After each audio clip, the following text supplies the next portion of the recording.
All right, our continuing coverage here at Super Bowl 59. Adam Caplan and Leger Douzable, former NFL defensive lineman. And Leger and I were talking off the air here. Yeah. And I know you've watched Chiefs tape, Eagles tape. So let's get started. Let's get right to it, because you really lit off a bell in my head. I'm like, I love it. I was like, that's wow. That's why I do this. So you and I were talking about earlier that Spags did some stuff earlier this year. Correct. Okay, so you got Saquon Barkley, number 26. You got the Chiefs defense. Chiefs, one of the best run defenses in the National Football League. But as you know, as being a former defensive tackle, at any given time, Saquon Barkley could break one.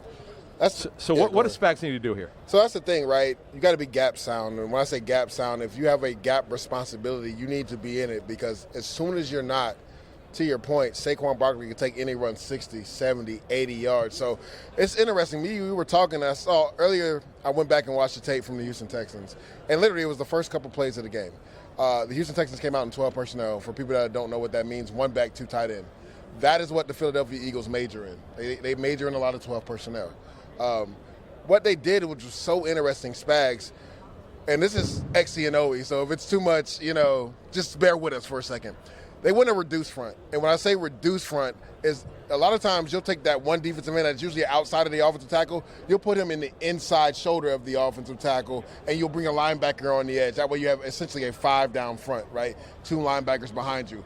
So what Spags did, instead of making it Mac Dana as the 4-eye is what we call it, inside the tackle's shoulder, he put Leo Chanel there in a 2-point stance. Folks, Leo Chanel is a strong side linebacker. Yeah. So when you watch that tape, Steve Spagnuolo, the great defensive coordinator, who once worked for the Eagles many years ago, but when you saw him do this, because when you told me this, I was like, well, you can't do that. Are you going to get away with it? He only did it like twice, but I think it's a caveat just to see how he can switch things up and give you a reduced front by giving you different personnel looks. Now, again, later on in the game, Mike Dana reduced down, and he had Chanel on the edge. But I think it's something that Spags just wants to throw out there to see how it worked. And on that play, Chanel showed well, right? He's going against a tackle and an offensive guard, and he held his own. And I think the carry only went for like 2 or 3 yards. So Spags in the back of his head is like, well, I could maybe switch things up, and they don't know what's coming. That way I can get Mike Dana on the edge, just in case it is heavy play action pass. I get a pass rusher, because this is where it's X and O. Because when you're in the 4-eye, you're not in a great position to rush the passer. No, right? Because you're in the inside shoulder of the offensive tackle. Fletcher Cox hated that in the beginning. Okay, when they started running the Fangio defense. Correct. With the Eagles some years ago, and he had to get used to it. It was a different technique, he said. It's completely different, right? So, it's great if you're essentially going to be the B-gap player playing over the guard. But if you're the 4-eye and you have to work back outside, it's the worst position to be in. So I think that's what Spags is thinking. He was like, Leo Chanel can hold up in the run game, but just in case the Eagles decide to go heavy play action pass, we got Mike Dana on the edge versus tight end rushing, and he can win that one-on-one. Let me ask you this question with Barkley on the other side. You see that Eagle offensive line, arguably the heaviest in NFL history. So as a defensive tackle, how do you prepare for that? That's a mentality thing, 100%. And I guarantee Steve Spagnuolo, Joe Cullen, who I love, was my defensive coach, a defensive line coach, 2 years in Jacksonville. He's a defensive line coach for the Kansas City Chiefs. He will have them mentally ready. Like Chris Jones and Mike Dana and Amenahu and George Karlaftis and Nnamdi, like these guys will have to play sound, because you talked about it.